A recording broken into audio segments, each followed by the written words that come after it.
Hello, friends. Welcome to yet another episode of Tea Talk with me, Owen Fernandez.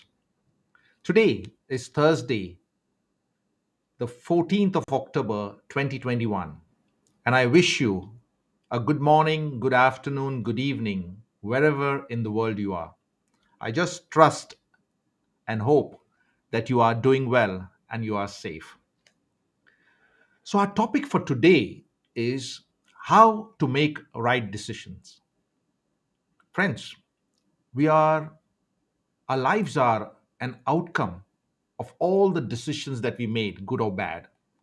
It's a sum total of all the decisions that we have made. In a perfect world, it's always clear what's right or wrong. There is no doubt about it. However, in the real world that we live in, things are not often so clear. Now, what do I mean by that? Someone's wrong can be your right, which means that your right will definitely at some point of time be someone else's wrong. Now, most of the time, the right choice can be subjective, and thus, I would request that you consider this particular episode differently. Now, why do I say that? Friends, as I said before, decisions are very important. It impacts your relationships, it impacts your health and your well being.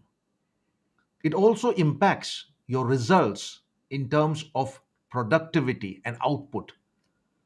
Some of the decisions that we make could also impact internally our self esteem, our self worth, our self confidence. Some of the decisions that we make sometimes could even land us into trouble. This is what I know. Making good decisions in your life is a critical skill. So the question arises, how do we know that if a decision that we have made is right or wrong? And when do we know that? Can we know it before we actually make one? And does life allow us a chance to think about making a decision? Or do we know the outcome of our decision after we have made it? How does one evaluate a decision after one makes it? Now, these and other questions is what I intend to do in this episode, how to make right decisions. So, friends, it's going to be simple, it's going to be interesting, and it is something that I believe that you can right away put it into your life. So, grab a cup of tea or coffee, take a comfortable seat as we relax and go deeper into this topic. Episode number 48, how to make right decisions. Friends, if you're on the call for the very first time, I would be interested to know where you are watching from so that we could greet you, And in case you decide that you would like to send a message or you would like to contribute to what has been said, please go to the chat box and I will be more than happy to read your messages. So let's get started. I see a good friend of mine, Peter Bordage, here. Hi, Peter. Good afternoon. So, as usual, friends, I always like to start with a quote. And this time, I have picked up a quote from Caroline Kennedy. She says, when you make the right decision, I repeat, when you make the right decision, it doesn't really matter what anyone else thinks. Now, how does one know whether that decision is right? From whose perspective? What is the information that makes you believe that the decision that you have taken is right? Now, most of us are called to make decisions every day, almost all throughout the day. For example, picking up an outfit that you would like to wear during the day, making a decision to come online, or making a decision to invite a friend over for lunch or dinner or maybe a cup of tea or coffee, making a decision to call somebody to ask something, making a decision to take one route or the other. Now, my question here is, does it always involve your head only? Are you a rational being in all things? Or does it involve your heart as well? Or in some cases, does it involve a combination of both your head and your heart? Friends, it turns out though that for most people, there is no such thing as purely rational self. Now, what do I mean by that? I simply mean that though we might think with our head or our mind, most of the decisions that we take is emotion led. It is intrinsically linked to our emotions, so much so that when a person suffers damage to the orbitofrontal cortex, don't get intimidated by this word, orbitofrontal cortex. It is a part of the brain just behind the eyes that is strongly involved in processing emotions. Now, if there is a damage there, the person can lose his or her decision making ability completely. So, what am I saying is that while we think that most of our decision is rational, it's not very true. It's also an emotional part of it. Now, a science writer by the name of Jonah Lehrer, he's an author. He says that if it weren't for our emotions, reason wouldn't exist at all. Wow. There is a combination of both. I see a good friend of mine from Oman, Adnan. Welcome, Adnan. Friends, know this, that often bad decisions are made on the spur of the moment. It's just a reflex, reactive response that we tend to do because we find out that that's the easiest way out. However, the right thing is often the harder route, but it will always be worth it. So, with this information, I would like to share with you how to make right decisions. Now, am I going to teach you how to make right decisions? No. Why? Because I do not know the problem. I do not know the severity of the situation. I do not know whether it is an urgent thing that requires an attention. I do not know whether it is going to involve your relationship, your family, or it is going to involve a business decision. But one thing I can know is that before making a decision, or for some, after making a decision, you can come to know the quality of the decision, whether it was right or wrong, by evaluation. And as I believe in simplicity, I would like to share with you three factors on which you can evaluate your decisions. And these factors are so simple that immediately after this episode is over, or in fact, if you're thinking during watching this episode, you can put it into practice. The first one is that you can evaluate whether a decision is right or wrong by their consequences. Friends, yes, it's true. Every decision has a consequence. The consequence may be small or they may be huge depending on what the choice is. This follows the universal law of sowing and reaping. What you sow, you will reap. And universal laws, irrespective of anything that is happening, will always show up if the conditions are met. If you sow something, you will reap something. Now, I know there is a human desire, all of us desire to be miraculously delivered from the consequences of any action. But, friends, you and I know that will never happen. So, with each choice comes a consequence. No amount of rationalizing or complaining will alter that consequence. So, when you are in a position where you want to make a decision, why don't you ask yourself, what outcome would I want to feel once I make this decision so that I can feel good and peaceful about it? Now, I do understand that the decisions you make could be influenced by others, but nevertheless, if you make it, then they are yours alone to own, period. And when you own your decisions and your values are aligned with them, it is easier to accept the consequences of it. Now, let me give you an example out here. You play PC games instead of working on a very big work presentations that you're called to. Of course, it's going to be reflected in your performance the next day, and there is a high possibility that you get fired.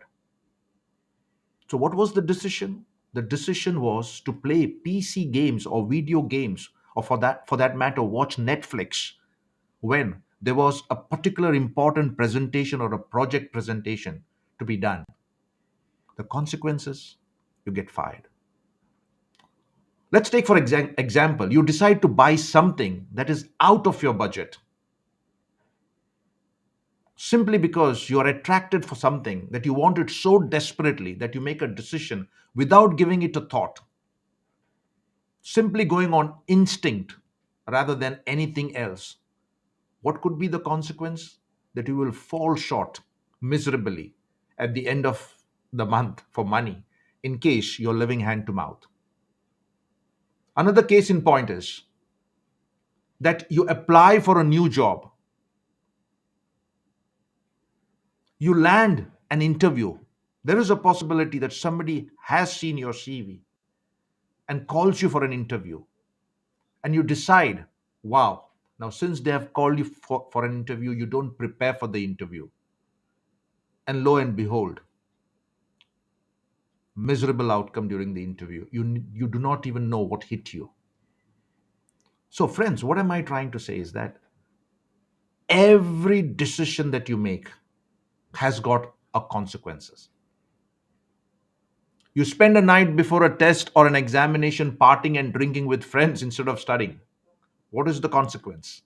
You wake up feeling heavy and you don't remember whatever the material you were supposed to study. The outcome, a failed test. Now, can you recover from that? Yes, because life gives you an opportunity. And failing, as I said, is an event. It's not you. But are you learning to make better decisions so that you can have better consequences? Another case in point, you say, oh, there is a long time for the examination and I'm not going to study. You procrastinate. And then suddenly you find out that your PC is not working or there is no electricity in the house. And then suddenly the decision to procrastinate rather than do it beforehand suddenly makes you feel uncomfortable, and the result is that you don't do well, or for that matter, don't even show up. So, one of the first methods to evaluate whether our decision is good or bad is based by their consequence. I've got a new friend of mine by the name of Aaron. He says, I'm getting ready to work and my phone happened to turn on while I was getting ready to take the dog out. There is Pratik that says, nice to be back again. Welcome, Pratik. Wonderful. So, if you want to make any decision, and if it is not urgent or not at the spur of the moment, I can understand.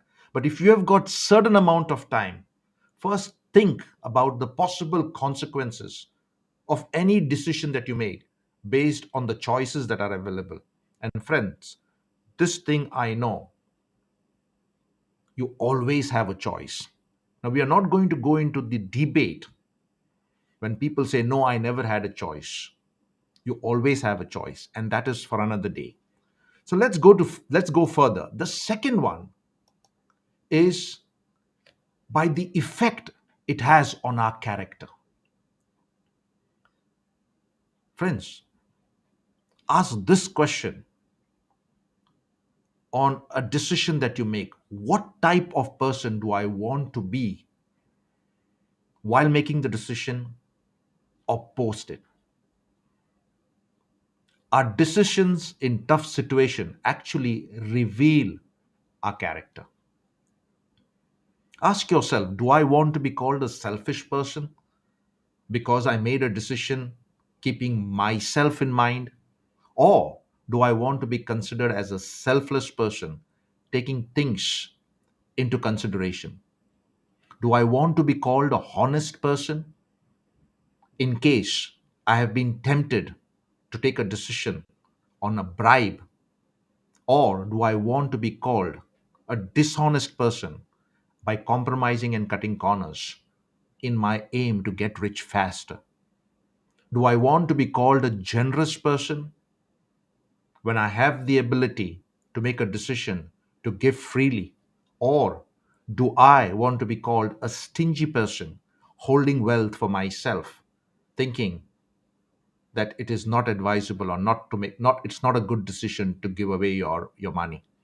Do I want to be called a compassionate person when I have the ability to be kind, to be considerate? Or do I want to be an inconsiderate person by taking decisions that are not representing my character? As I said, character is the real thing, and it is exposed every time we make decisions.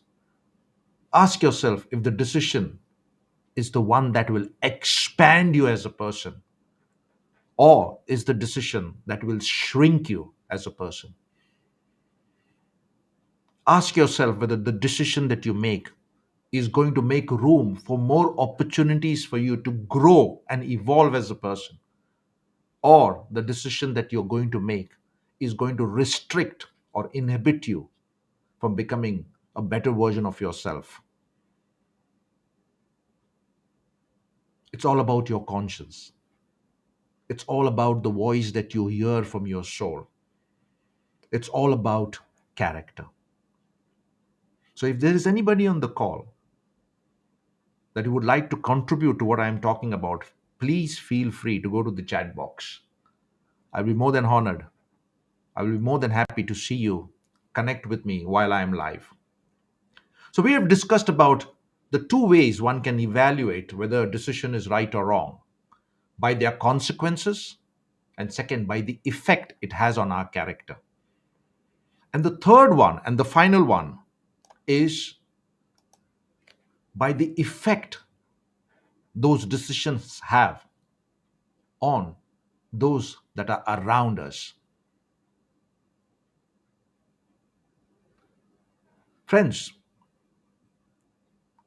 sometimes we like to think that we live in a bubble and all our choices have got consequences for our own lives. Sorry, That's not true. We constantly impact those around us, and in turn, their decisions influence us. We are divinely connected, though it may not be visible. It is called the law of divine oneness. Part of the importance of choices in our life is that our choices don't just affect us, they affect others as well. Bear this in mind. We don't live in silos. No man is an island. And even if you live alone by yourself and you throw your garbage out, or you live with very poor hygienic conditions, somehow it is going to impact others. Most of the time, it's easy for us to tell ourselves that our choices are no one else's business. Can you relate to that? There are people who say, it's my life. I'm going to make decisions. I don't care about others. While that may be true, stop and consider that the consequences of choices and thus the decisions you make do impact others. Now, I have made a decision to come up every Tuesday, Thursday, and I know for sure that at some point of time, it would help somebody that I've yet to meet. And because this decision that I have taken, it would help others and it could impact somebody somewhere in the world at some point of time. Friends, remember there is a chain of events associated with everything and every decision we make. And the bigger the decision, the more life changing the chain of events will be for the decision maker and all surrounding them. Now, that is the reason why it's so very important for leaders to make right decisions, considering that whatever they do not only impacts them, but it also impacts the people that he or she leads. Political leaders, if they don't make right decisions, it impacts the entire nation. It also showcases their character. So it is so very important to understand that a right decision may not necessarily bring out the right consequences, but most of the time it will show up well. It also shows that you are responsible. It also shows that you are considering various stakeholders and state shareholders while making a decision. And it also shows that you care. And that is a reflection of your character. So, these three simple facts are good enough for you to evaluate. Number one, check the consequences of your decision. Introspect whether it reflects your character, your values, and also consider that a decision could not only affect you, it could also affect those that are around you. Aaron says that I don't have specific examples at the moment, but I do know that when I spend a few weeks or a month living in the flesh, my decision making capabilities spiral down. But when I clean up my act and I gain clarity, life progresses at a very rapid rate. That's a very good contribution. Aaron, thank you so much. And it shows that we constantly need to be aware of ourselves and our surroundings. Pratik says that when character is lost, everything is lost. And most of the time, friends, I have noticed that leadership failures, especially when leaders have made wrong decisions, they are mostly character failures, moral character failures, performance character failures. Now, even sometimes I also make wrong decisions. I'm not perfect. I've made wrong decisions in the past and I have suffered the consequences of it. So, what is the learning point out here? The learning point out here is that if there is a possibility that you have got certain amount of time to reflect before making a decision, think about it. What could be the probable consequences that if you decide to go one way or the other? What could it have an effect on your character?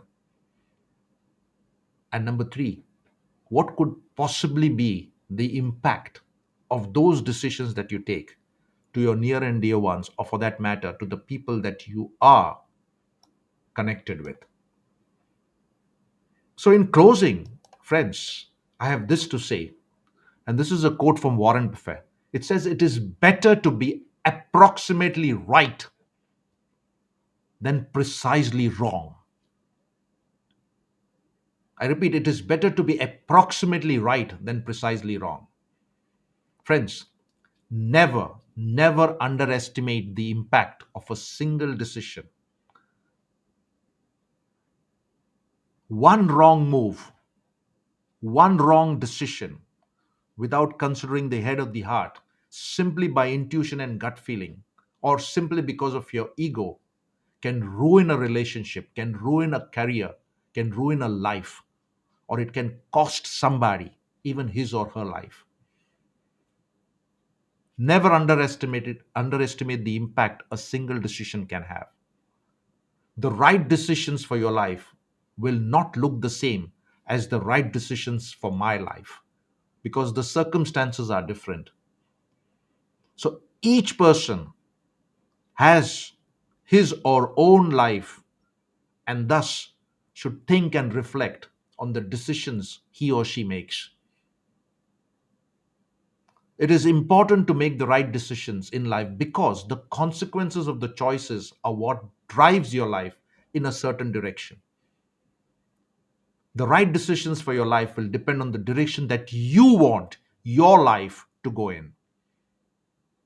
And that's the reason why purpose, clarity of purpose, goal setting is so very important. It defines the direction that you want your life to go so that you can consciously structure your choices around it. And that's the reason why you design your life. Most of us live in a default mode.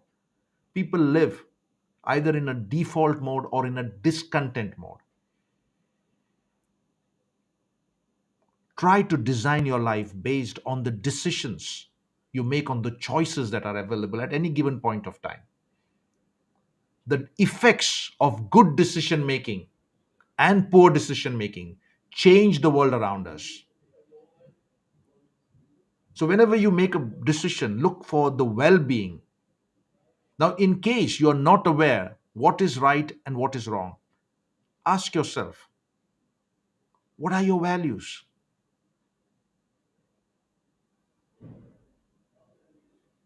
From deciding what not to buy in order to protect the planet, to fight for good causes like stop trafficking, human slavery, or oppression, the values we have shape the decisions we make, and the decisions we make shape the world we live in. So, if there is one thing I would like you to take away from this episode, is make good decisions by thinking about the possible consequences for you and for the well being of others. Friends, thanks for watching. You will find the references of what has been shared at the end of this talk. Feel free to use them further for your personal growth and development. And friends, if you liked this episode, please comment and share. Also, you could go to my YouTube channel and subscribe to it. There you will find this video as well as many other videos. We are slowly reaching the 50 number mark. So in next week, you will have 50 videos. In fact, I believe there are certain videos there already. Go to my YouTube channel, watch those videos. Something will come up. so that it could relate to the point where you find yourself your life is. And if you like it, subscribe to it. Remember, the win is always within you. I, Owen Fernandez, am here to help you be victorious. I believe in you, and together we can. So, see you on the next episode of Tea Time with Owen. Till then, stay safe and goodbye. Bye for now.